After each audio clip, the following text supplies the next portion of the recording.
Don't shake your head at me. Hi, this is episode 2 of my podcast, SUPcast.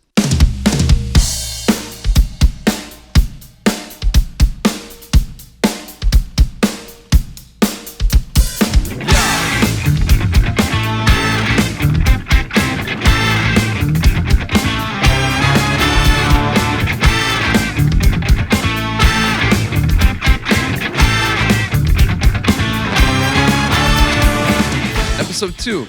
My name is Neil Patterson. I'm a guy, and we put out the first episode of this podcast this week, and people actually listen to it, which is kind of cool. I was really nervous to put it out. We recorded it like 6 months ago in the van, and I just sat on it, and I got really depressed because my life has been taking interesting turns, but people kind of enjoyed it, so we're going to keep doing this thing, and this is an intro to episode 2, which features an interview with HR of the legendary punk, hardcore, reggae supergroup Bad Brains from DC, made famous in New York City and all around the country. In the late 70s, early 80s, they turned the punk world on its head with amazing live performances and incredible musicianship and all the above. You know who they are. You know the Bad Brains.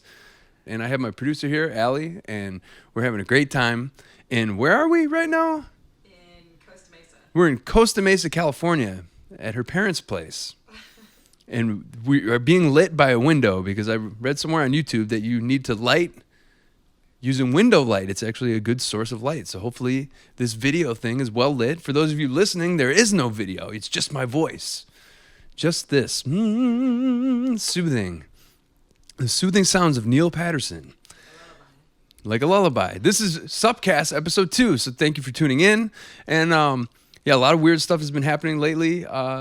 The soda pop company Faygo from Detroit actually took an image that we posted on our social media of my face next to a big Faygo billboard, and it sparked it's a hot controversy. People are angry because they call soda soda, and where I come from, the Detroit area in the Midwest, we grew up calling it pop. P-O-P, pop. Soda pop, but we just call it pop. And Faygo's advertising campaign, they're all about pop. Popforthepeople.com, I believe is the website. And so it's funny because they tagged us in the tweet with it's my face and I'm going, ugh, and the caption says, when people call soda pop. The face you make. The face I make. No, it says the face you make when someone calls pop soda. The caption is the face you make when someone calls pop soda. And what's funny is they retweeted it and they tagged the Downtown Brown, which is my band, Downtown Brown. They tagged the handle, the Twitter handle, and I'm getting all of these responses, people saying, it's called soda, you idiot. And so yesterday, I just got a good laugh going on Twitter, and a lot of people are tweeting me saying, it's called soda, you idiot, because Faygo decided to repurpose my face for their social media. And that was funny. It's funny because there's mass shootings going on, lots of them. There's the political landscape, everyone's really angry. There's a divide and a shift, and people are angry at each other and taking to the streets, and there's violence, and there's all types of crazy stuff. And people are concerned about whether pop is called soda or soda is called pop. That's a hot button topic that people are tweeting me about for some unknown reason. And so yeah, we live in a world where people would rather argue about whether it's called pop or soda than talk about real issues. And speaking of real issues, I want my heartfelt condolences to anyone in the Dayton, Ohio area. Where that mass shooting actually happened was in a bar district that my band, Downtown Brown, has played multiple times. So that one hits close to home. There outside of the venue, there's like a caged-in smoking area, and it's the only way you can get to it is through the inside of the bar, and the cage faces the street where it's just a lot of people drinking and bar hopping and whatnot. And anyone who is smoking, when that dude lit up that bar in that caged area, Like there's the only way to get out of that cage. There isn't a back entrance. There you can't get out through the front of it. Is through the bar. So when that dude lit that place up, those people were like essentially trapped in there, just having a good time, listening to music, drinking, smoking cigarettes. So I can't even fathom, like, you don't even think how many times you've been in that actual place and you've been smoking cigarettes or, you know, just hanging out at a show. You wouldn't think for 1 second, yeah, someone could just open up on this. I mean, and someone was talking about on Facebook, an educator friend of mine, she teaches little school kids. And the first day of school, for a bunch of little elementary schools, they just do this drill where it's like, this is what happens if someone comes in here with a gun. Little kids, little third graders, second graders, and that is our reality in America right now. These mass shootings happen so much that, and I don't have a solution to it. I don't even want to get into the gun control thing. I don't even. Yeah, well, that's what you think. The whole thing. It's just really sad. It's really sad that 'cause I remember when I was a second grader in Michigan growing up, we would have tornado drills, you know, and it was like, oh, this is what happens if a tornado happens. And we'd sit there, you know, with your hands over your head or whatever you'd roll up. I don't even remember what it was like, but just, I can't even conceptualize having a drill with my whole school being in elementary school. This is what happens if someone opens up with a firearm in school. These are and this is where we live right now. And in the United States of America, this is the reality. Little kids have to prepare for that kind of thing. You go to a movie theater. We went and saw the Quentin Tarantino movie, and it's like, in case something bad happens, this is what you do. Like they have to have something before the movie because people shoot up movie theaters, you know, big festivals and stuff. I tour managed a band that did a big festival in 2017, and then that thing happened in Vegas. Would you think that you're just getting drunk with your friends, enjoying music, and there's thousands of people everywhere? Someone just opens up. It's fucked up. I don't know what to say. It's a weird time to be alive in America, and it's kind of sad. So my heartfelt condolences go out to anyone that's been affected by any of that. I don't even know how to wrap my head around that's reality. Donald Trump is president, and this is America. But anyway, had the pleasure of touring my band, Downtown Brown. We've been a band for over 20 years, in case there's anyone new that's watching this. And we had the honor to be HR from Bad Brains' backing band. Him doing certain Bad Brains songs and doing solo material. And we got to meet HR, and we got to be his band for... I've played over 12 shows with him now, but the interview you're about to see is at the end of the 6th show. So HR and I's relationship was new-ish, just getting to know the guy, getting to play with the guy, and really just taking it all in, what it's like to be in the entourage of someone that's revered and loved by so many. And just what a sweet man. And which brings me to, I want to do this. Yeah, I'm going to do this. I want to do this right now. I just want to preface this. I have not a whole lot of people I consider close friends. And I'm such a busy dude, I don't have a whole lot of people calling me and asking me how I'm doing. And after we did this run with HR, he got my phone number, and I'm just going to play. He calls me literally 3 times a week. He's in the UK right now, so he hasn't been calling me as much lately. But my own friends don't call me how I'm doing to ask how I'm doing. HR doesn't call me to talk about we got shows coming up. He doesn't call me to talk about, hey, I got this gig. I need you to learn these songs. He calls me literally just to ask me how I'm doing. And at a time in my life when I was feeling really, really, really low, he'd call me, and I'm just going to try and play these messages for you. He'd call me and just tell me to... Here we go. Hey, Neil, how you doing? Hopefully, God willing, this message will reach to you in positive vibration. Just hold on, my youth. Everything gonna work out. Everything gonna be fine. Say hi to the veterans for me, and hi to you as well. Blessings upon thy and blessings to the brethren. And I'll talk to you as soon as possible. Either you give me a call or I'll call you. Ian, God bless you again. One love. Bye-bye. What a sweet man. Here we go. Hey, Neil, this is HR. Just calling to make sure you're all right. And I'm doing fine. So I'll see you as soon as possible. And you take care and keep up the good work because you're doing a beautiful job. Well, I'll talk to you later, mate. Bye-bye. Have a good day. So I can't express the weight that this carries because I didn't have a positive male role model growing up. My dad never really got me, never really understood what I was into, and never really gave me a whole lot of positive reinforcement. He always was quick to tell me what I was messing up at. So to get a phone call from someone like HR and to have him tell me that I'm doing a good job and that everything's going to be all right, and for me to have a good day, that's means the world to me.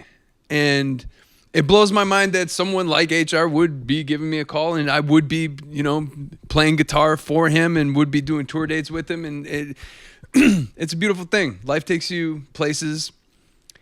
And I don't know what else to say. This is episode 2 of SUPcast, and we're going to get into the interview right here. And then after the interview, there's going to be a song of us performing, Downtown Brown performing with HR. And that's going to be the episode. So enjoy the interview, and thanks for tuning in, and here we go. HR, what up? Hey, what's going on there, Neil? How are you, man? I'm doing fine. This is Neil, and this is HR of the Bad Brains. All right. Human Rights. And this is day 6 of the West Coast leg of the PMA tour. And we've been driving around playing some shows. Yeah. Yeah. So what do you think? I think everything is positive. Yeah? Yeah, mine. For the people listening, what is PMA? Positive mental attitude.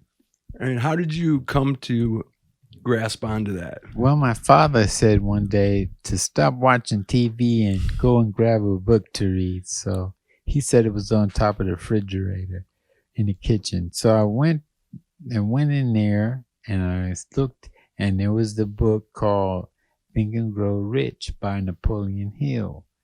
And in it, it had philosophy on different people and to be determined and to keep a positive mental attitude about yourself. And that's where I first learned it.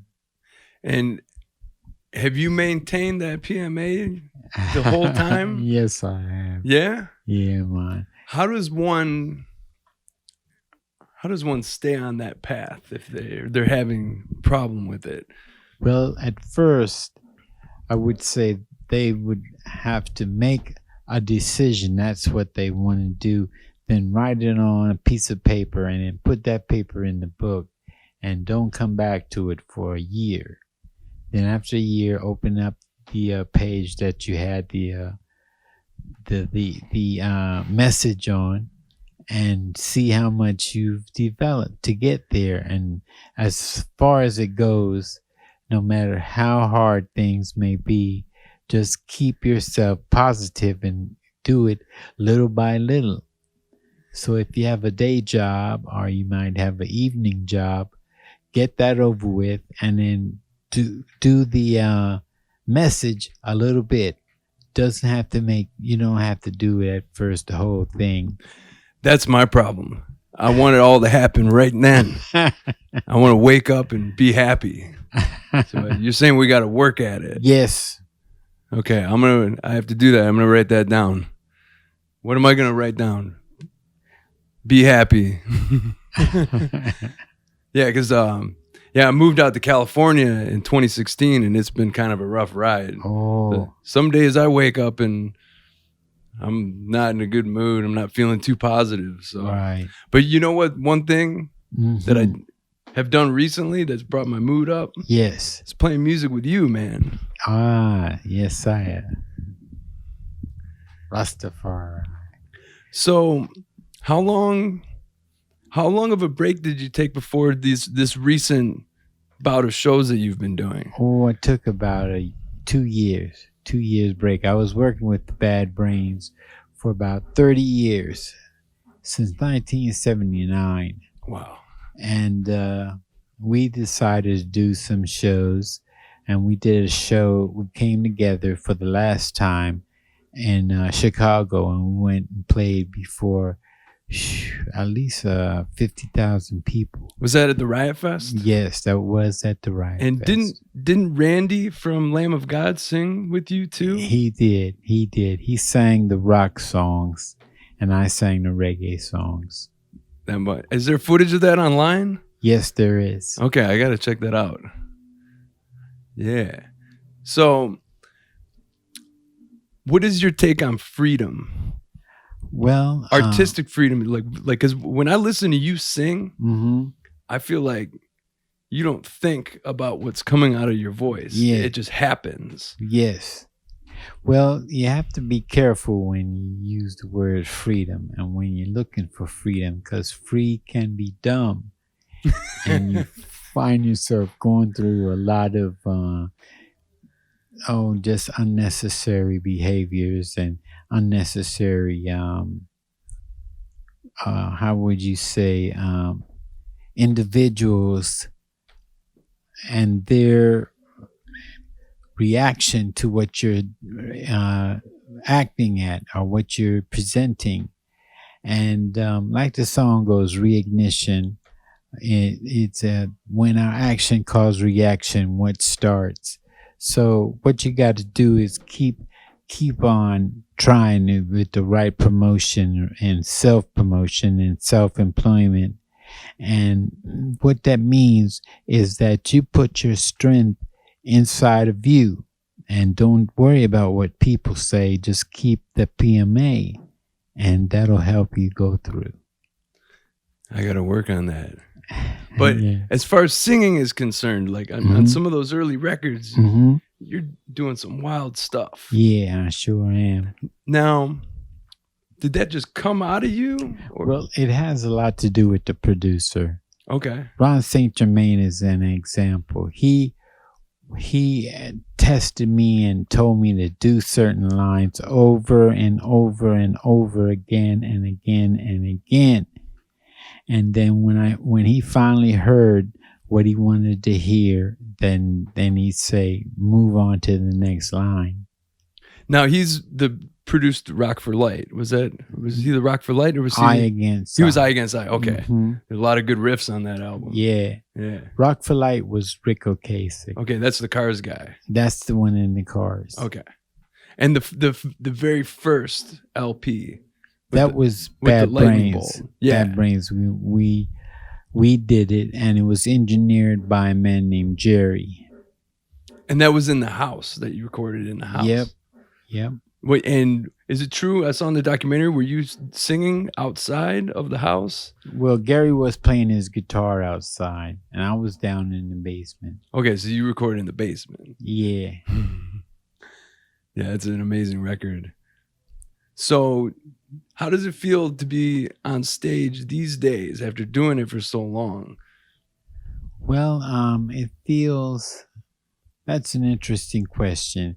It feels like how do you say a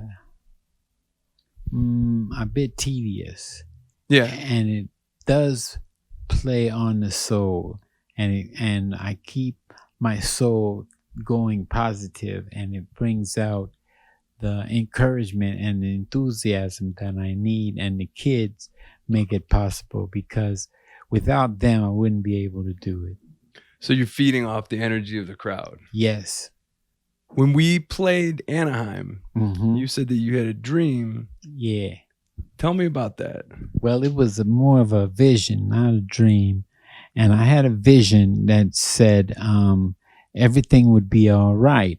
And we were doing the show with Downtown Mr. Brown. And I knew then, because they're a bunch of, you would know they're a bunch of cool dudes. And I knew at the moment of Downtown Brown that we would come together and pull it off.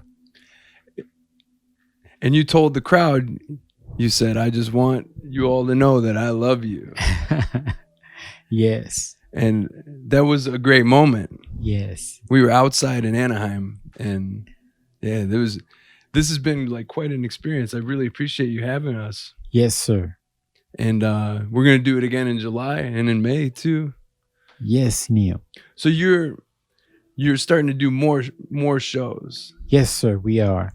We started out, there were just 1, 2, maybe 3 shows at the most.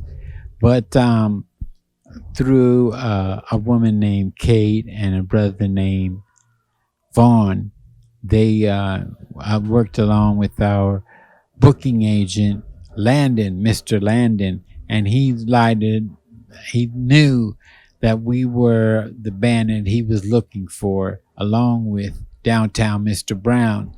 So he said, well, go ahead and give these youths a chance and work with them. And he said, and let me know how you feel about them. And I knew then that I loved you and that I loved the band and I wouldn't mind working with them. That means a lot, man. Yes, Thank you. You're welcome. So on the horizon, you have an art show as well that's going to be happening in LA? Yes, sir. It's my wife. She's been working on artwork. And what I do is I take lines from certain songs and then she does artwork around the songs. Around the words. And that's happening in May? And we're having a gallery showing at Landis' friend, Shepherd Ferry, and in his gallery. And we're going to... Oh, wow. Yeah, and we're going to show it there. And that's happening at the end of May? Or in the beginning of June. Beginning of June, June 1st. Mm-hmm. When, I know this question is getting a little off, but when are you your most happy? Well, I would say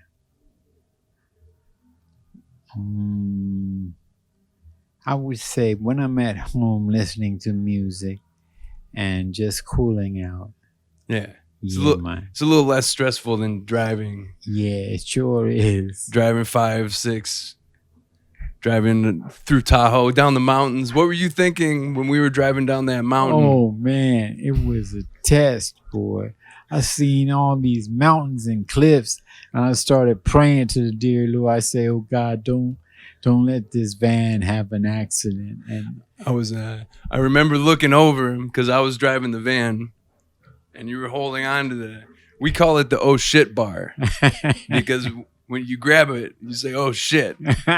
So he's holding on to the oh shit bar and we're driving down the 50. We're about 8,000 feet up in Lake Tahoe and we're driving down to Sacramento. Yeah. And it's just winding and winding and winding. Yeah. That's through the power of God. That's the grace of God. We put our strength in him and God makes it work out. So he helped us that day. Yeah, he sure did. Helped us get down the mountain. Yes, sire. And then go to the grocery store and get some bagels, right? Right. Yesterday, you gave me a bagel and it was good. I hadn't had a bagel in 2 years. So for you, it's bagels and salad, right? Yeah, sure is. Do you consider yourself vegetarian? Well, I like to consider myself a vegan. Okay. Yeah. So I've gone to the next extremity, and that is being a vegan where I don't have any meat at all. No shrimp, no fish, and no tuna fish. Do you notice when you eat animal products, do you notice if you feel differently? Well, I do feel bloated a little bit, and I feel self-conscious about seeing this poor animal sliced up and then going down in my system. Yeah. The dead flesh, you know? Absolutely, yeah. Yeah. It's John Joseph, Yeah. your friend, Yes. was on Rich Roll's podcast talking about it. He went on tour with the Brains in the early 80s. Yes. And he said after that, he stopped eating meat completely Yes. and started looking at a higher power and changed his life around. Yes. How does it feel to know that you've had such a positive impact on so many people? It felt good.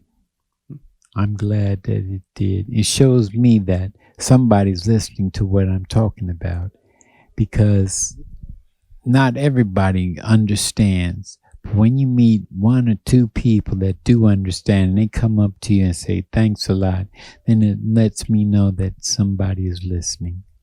And that goes a long way with me. As long as someone is listening, that'll keep, and they share their enthusiasm with me. And that enthusiasm, it spreads, and it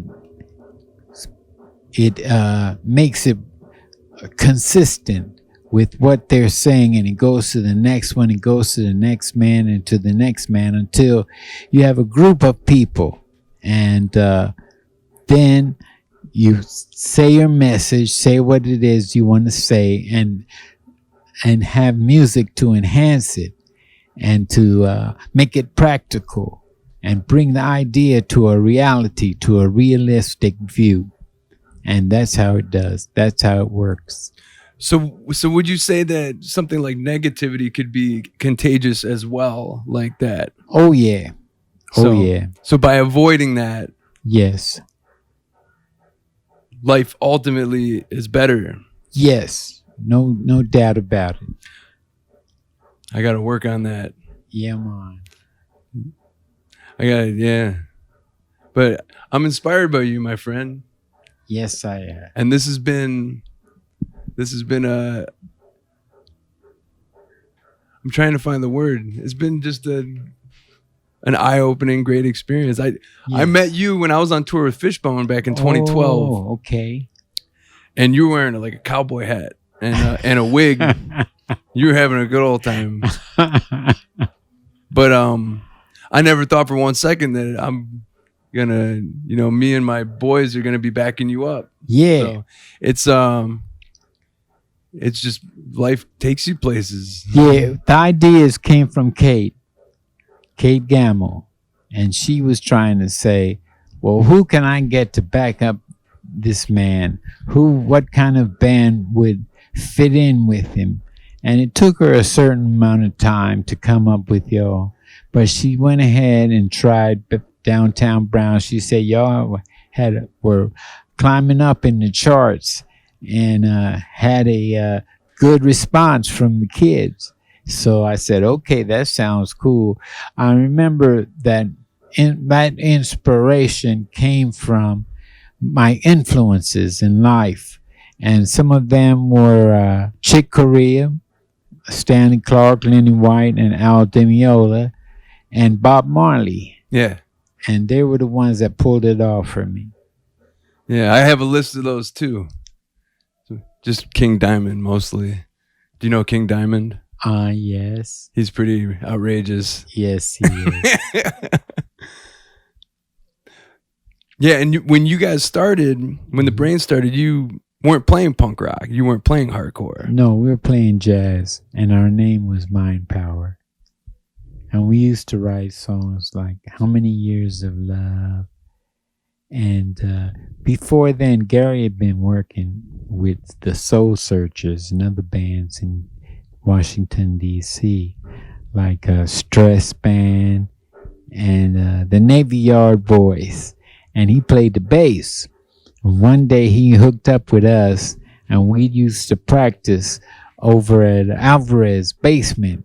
And we had met Daryl. I was cruising around, and Daryl was walking. And I said, oh, well, let me pull over and try to give this brother a ride. Because he had a look about him that I was looking for. And so I asked him a few questions, and he answered them correctly. Like, would you like to be in a band and what kind of music you would like to play? And he said he wanted to play rock and roll instead of jazz. And he has a friend that he'd like to turn us on to named Sid McRae. And he said, I'm going to take y'all over to see Sid and listen to these songs and this music that he has, and then you'll understand what I'm talking about. So we went over to Sid's, and he had some punk rock songs. He had the Ramones, he had the Sex Pistols, and he had this other compilation song, and he also had Billy Idol. Nice. So we listened to these songs, and I said, well, I think we can pull it off. But he used to play them at 78 instead of 45, and the Dickies too. And I said, wow, man, that's really hip. And I wanted to hear something that was a little more positive in the message. And I said, I think I can fit in and do something with the punk rock and make the message more positive. And that's what we did. And here we are. Here we are. And what year was that? That was 1979, 1978, 77. I was born in 81. So I wasn't even, the inception had yet to occur. Well, I don't. It's just kind of wild. Been driving around with you and sitting next to you and hearing these stories. When you think of time, Mm-hmm. and like, cause I'm starting to know. I'm 38 years old now. I'm starting to notice that it all seems like a blink of an eye. Oh. Now, when you think of when you started and when you first came together with your dudes, Mm-hmm. does it feel like yesterday to you, or? Well, it took us a little while to pull it off and to bring it together and bring the message around, bring the youths around. And I think that it seems like just yesterday I was contemplating this, but it doesn't feel like a blink of an eye because I know how many years we were working, but I do think of it now, when I talk to youths like yourself and other youths, it seems like yesterday that I got together and with Daryl, Gary, and my brother Earl. Now, do you feel like you achieved what you set out to do?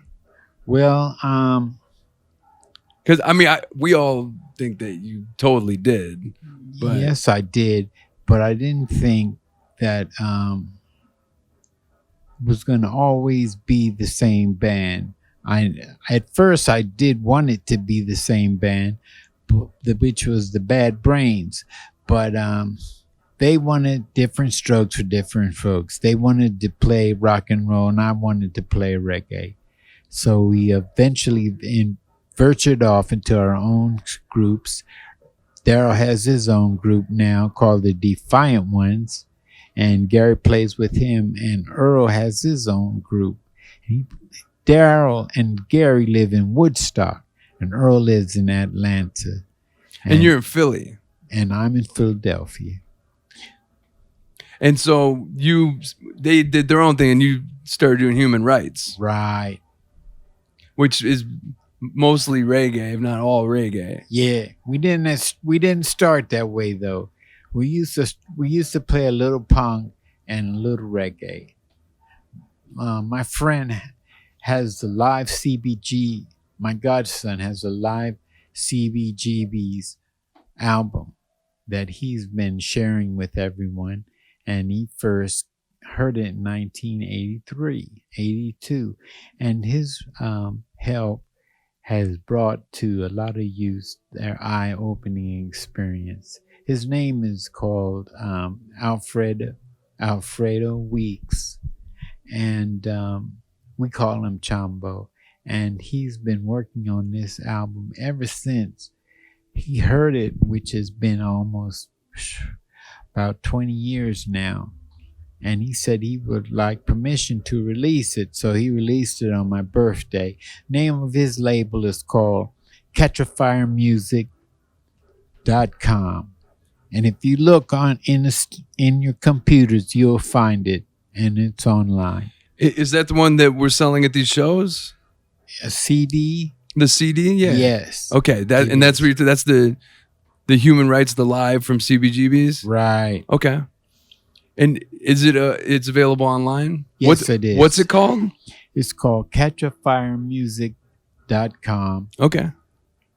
And is that the one that's coming out on vinyl? Well, or are those going to be the new songs? I think it's going to be other music. Okay. Because you're working on new music right now. Yes. Okay. And that's going to come out. Ken from around here is going to put that out. Isn't he? Well, he's living in Denver, Colorado. Okay. And I think it's going to come out there first. Okay. So what year are you thinking? Do you think it's going to come out in 2019? You're going to have an album of new music out? Well, he said that we have to be patient. Oh, okay. And it'll be coming out as soon as possible. So I don't really know yet when he's going to have it ready to be heard. But I know it's not going to take a long time. Maybe 2019, maybe 2020. But he did say for us to be positive and to be patient. Keep on working. So songs like Give Thanks, yeah, are going to go on there. They haven't been released yet. Yes, sir. And he thinks that I haven't been paid for my work, like bands like 311 and POD and No Doubt. He says these groups are playing songs that I originally wrote, and he thinks that 311 owes me a percentage of the assessments that they have. They did cover Leaving Babylon. Yes, sir. That was in 99. Yes, sir. Yeah, that was the first time I heard that song. Yes, sir. It was on a 311 album. But then I discovered The Brains. It was backwards. But how do you feel knowing that you've influenced so many different artists? I feel good about it. I never thought about getting any type of money from them. I was just glad to be able to be a songwriter, and the kids could pick up what I was saying and put it out. Be able to rise above whatever they're going through and record the proper songs that would inspire others, including themselves. So when you were living in Hollywood, I remember seeing on the documentary, you didn't have very much stuff. Yeah. But to me, like, I used to live in my van when I first got out to LA. Yes. And I don't have much stuff. So to me, like, I really identified with that. Like, your life, you're more about experiencing things. Yeah. Would you say that than owning stuff? Yes, sir. I would. So does the money, like, this guy says that you are, obviously, you do deserve more. But are you at peace with what you have and the life you've lived? Yes. Yeah. Yes. By recording the type of music that I did and like I do have, it brings me peace of mind. And I was talking with my doctor because I did experience some excruciating experience. And he said, well, man, maybe you should just play more reggae. And that's what I did. And I was able to go through this transformation from one level to another level. And it helped me to have peace of mind. So do you find yourself more at peace doing mostly reggae? Yes, sir. That's where you want to be? Yes, sir. As HR? Yes, sir. And you're enjoying doing it? Yes, sir. Probably not all the hotel sleeping and traveling, but when you're on stage and people are enjoying themselves, You're at peace? Oh, yeah. That's awesome. So what are we going to do tonight? We're going to have some fun. We're going to be working with downtown Mr. Brown and my backup band, which is you and Wolf and Phil. Yep. And I'm so glad, so honored to be working with y'all. It's been a real pleasure. And thank you for taking time out to work with me. Oh, yeah. Landon asked me, he said, can you play reggae? I said, sure. And he said, you want to back HR? I said, yes. And here we are. Show 6. Is there anything else you want to say to the internet? This is going to go on the internet. Yes. I want to say to them, kids, and to their elders, that we got to bridge the gap, the generation gap that's going on, and to tell the kids that they should help out the needy and the underprivileged folks and the people that they see that might be down and out and kind of homeless, that we should take time out to help them. And it will really make a joyful understanding that they need and that we can do. So I would like to say to them, to the youths and their parents, to take time out to help them. Yeah, because the wage gap is Yeah. huge. Yeah. The rich get richer and the poor get poorer. And it's tough out there. Yeah. Well, I don't know what else to say. I'm sitting next to HR of Bad Brains, and we're about to rock the show. We got Wolf over there. All right. Last show of a very positive tour, PMA tour. The pleasure's all mine, HR. Thank you so much. And Oh, thanks for thank talking with us and doing the thing. Okay, cool. You're All right. welcome. Yes, all right. So we'll see you in May, and we'll see you in 20 minutes. Thank you. Thank you. My man. All right. Thank you. And there you have it. There's my 30-minute conversation with the legend, HR of Bad Brains. And right now we're going to play a clip of us performing at the venue St. Rock in Hermosa Beach, California with HR. And this is a song that is going to be on his upcoming solo record, which is going to be released on Hardline Entertainment. And the song is called Fly, Butterfly, Fly. And check the description down below in the YouTube if you want to check out HR's merch store, where he is selling that live in 1984. It's HR Live at CBGB's 1984.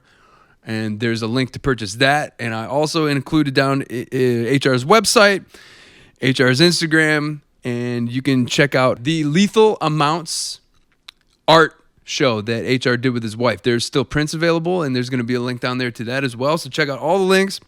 Follow SUPcast.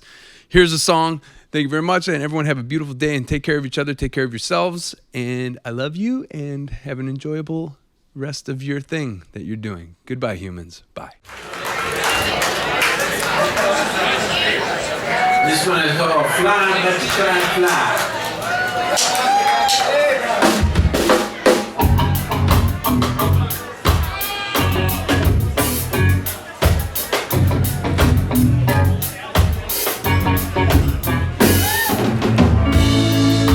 Fly, my butterfly, fly. Fly, my butterfly, fly. Fly, my butterfly, fly. Fly, my butterfly, fly. I'll put my trust in you. And love is where we begin. Fly, my butterfly, fly. Oh, fly, my butterfly, fly. Where you only have the will, the will to win.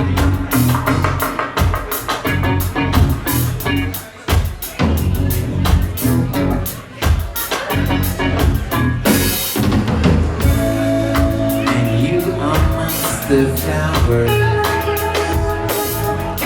Said you amongst the flowers. You only have the will. We're to win. Such beauty as this, yeah. Such beauty as this, yeah. Where does it come from? It comes from, it comes from thee.